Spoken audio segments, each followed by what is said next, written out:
முழிக்க உள்தேசம் நடுங்குதையா பொன்னாணி பார்த்து நல்ல மொழிக்க இந்த பார்வுலகம் தத்தளிக்க உனக்கு 60 சங்கிலியே அல்ல தோல்பாரோ பொன்னா 70 சங்கிலியே நீ இடுப்புலதா குஞ்சம் கட்டி நீ நல்ல நல்ல குதிரையில விடிய காலம் சீனி வச்சு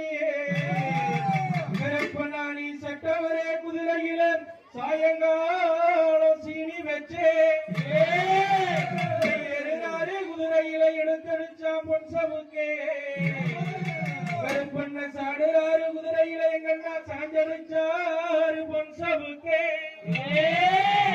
பொன்சவுக்கே கை முடிச்சு போகுதடா உன் பேய் குதிரை குதிரை வீரேறி எங்க கருப்பனாகப்பட்டவன் வேலை இது வேலை சமயத்துல வெப்பம்பட்டி கிராமத்துல இந்த வேட்டுக்கு விளையாடி வாராருன்னா அங்க ஈடி முழங்கிலே தங்க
கருப்பசாமி வராருங்க அங்க இடி மோலங்கு